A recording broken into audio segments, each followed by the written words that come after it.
श्रीमद् भगवद गीता तीसरा अध्याय कर्म योग। इसमें कुल 43 श्लोका हैं। कर्मयोग और ज्ञान योग का भेद। श्लोक नंबर 1। अर्जुन उवाच जायसी चेत कर्मणस्ते मता बुद्धिर्जनार्दन तत्किं कर्मणि घोरे मां नियोजसी केशव। अर्थ, अर्जुन ने कहा, हे जनार्दन, हे केशव, यदि आप निष्काम कर्म मार्ग की अपेक्षा ज्ञान मार्ग को श्रेष्ठ समझते हैं तो फिर मुझे भयंकर कर्म युद्ध में क्यों लगाना चाहते हैं। श्लोक नंबर 2। व्यामिश्रेणे वाक्येन बुद्धि मोह्यसीव में तदेकं वद निश्चित्य येन श्रेयोहमाप्नुयात्। अर्थ, आप अनेक अर्थ वाले शब्दों से मेरी बुद्धि को मानो मोहित कर रहे हैं। इनमें से मेरे लिए जो एकमात्र श्रेयस्कर हो उसे कृपा करके निश्चय पूर्वक मुझे बताएं, जिससे मैं उस श्रेय को प्राप्त कर सकूं। श्लोक नंबर 3। श्री भगवानुवाच लोकेस्मिन् द्विविधा निष्ठा पुरा प्रोक्ता मया नघ ज्ञानयोगेन सांख्याना कर्मयोगेन योगिना। अर्थ, श्री भगवान ने कहा, हे निष्पाप अर्जुन, इस संसार में आत्म साक्षात्कार की 2 प्रकार की विधियां पहले भी मेरे द्वारा कही गई हैं। ज्ञानियों के लिए ज्ञान मार्ग सांख्य योग और योगियों के लिए निष्काम कर्म मार्ग भक्ति योग नियत है। श्लोक नंबर 4। न कर्मणाम नारंभान्नैष कर्मे पुरुषोषुते न च संन्यासनादेव सिद्धिं समधिगच्छति। अर्थ, मनुष्य न तो बिना कर्म किए कर्म बंधनों से मुक्त हो सकता है और न ही कर्मों के त्याग संन्यास मात्र से सफलता सिद्धि को प्राप्त हो सकता है।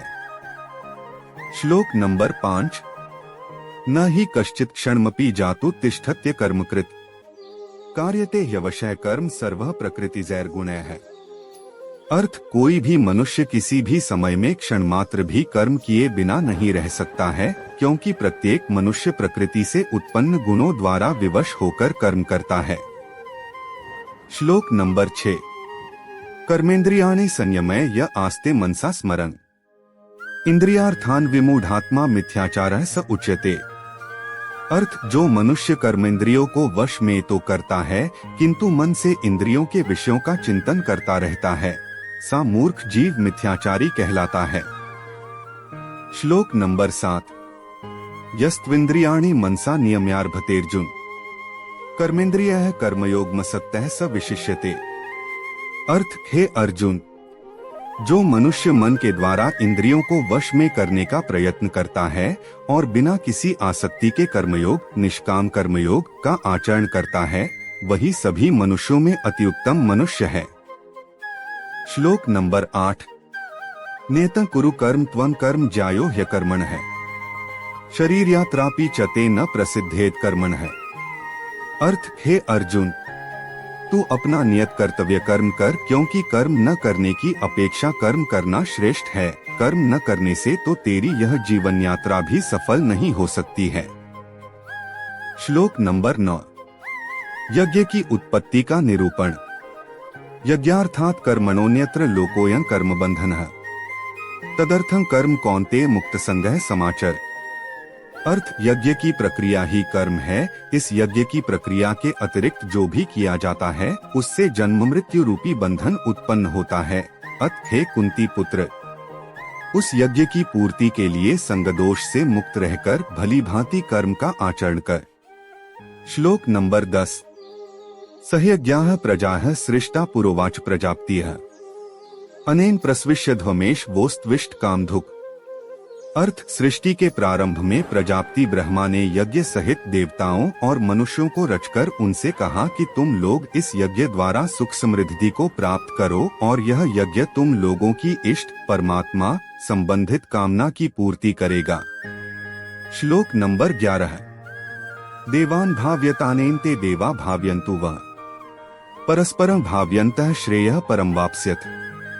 अर्थ, इस यज्ञ द्वारा देवताओं की उन्नति करो और वे देवता तुम लोगों की उन्नति करेंगे। इस तरह एक दूसरे की उन्नति करते हुए तुम लोग परम कल्याण परमात्मा को प्राप्त हो जाओगे।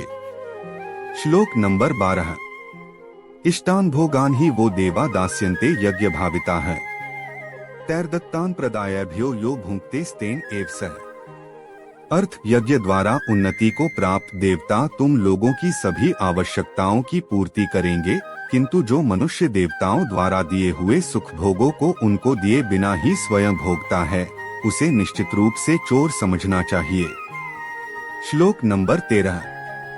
यज्ञशिष्टाशिनः संतो मुच्यन्ते सर्वकिल्बिषयः भुंजते ते त्वघन पापा ये पचन्त्यात्म कारणात्। अर्थ यज्ञ से बचे हुए अन्न को खाने वाले भक्त सब पापों से मुक्त हो जाते हैं, किंतु अन्य लोग जो अपने इंद्रिय सुख के लिए ही भोजन पकाते हैं वे तो पाप ही खाते हैं।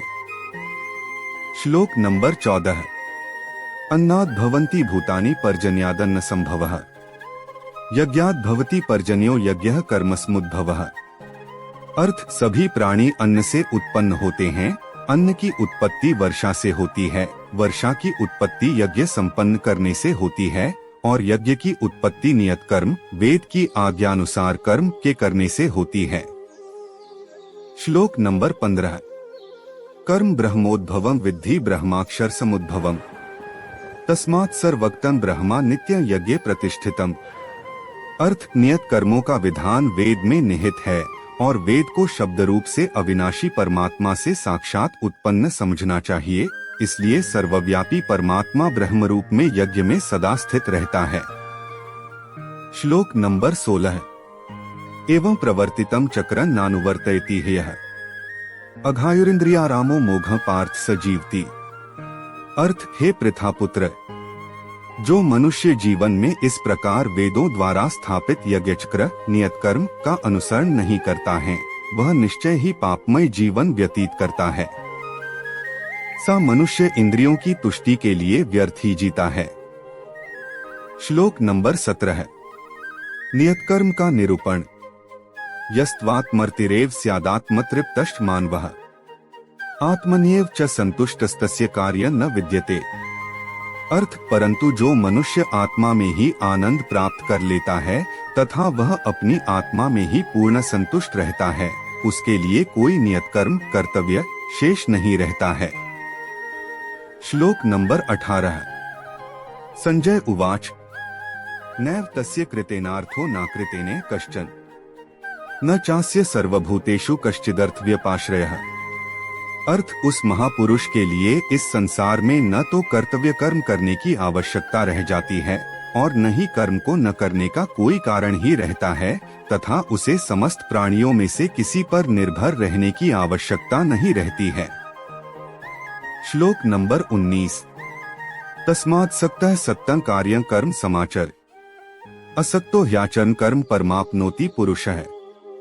अर्थ कर्मफल में आसक्त हुए बिना मनुष्य को अपना कर्तव्य समझकर कर्म करते रहना चाहिए, क्योंकि अनासक्त भाव से निरंतर कर्तव्य कर्म करने से मनुष्य को एक दिन परमात्मा की प्राप्ति हो जाती है। श्लोक नंबर 20। कर्मणैव हि संसिद्धिमा स्थिता जनकादयः लोक संग्रह में वापि संपश्यन् कर्तुमर्हसि। अर्थ राजा जनक जैसे अन्य मनुष्यों ने भी केवल कर्तव्य कर्म करके ही परम सिद्धि को प्राप्त की है। संसार के हित का विचार करते हुए भी तेरे लिए कर्म करना ही उचित है। श्लोक नंबर 21। यद्यदाचरति श्रेष्ठस्तत् देवेत्रो जनः स यत् प्रमाणं कुरुते लोकस्तदनुवर्तते। अर्थ महापुरुष जो जो आचरण करता है सामान्य मनुष्य भी उसी का ही अनुसरण करते हैं, वह श्रेष्ठ पुरुष जो कुछ आदर्श प्रस्तुत कर देता है समस्त संसार भी उसी का अनुसरण करने लगता है।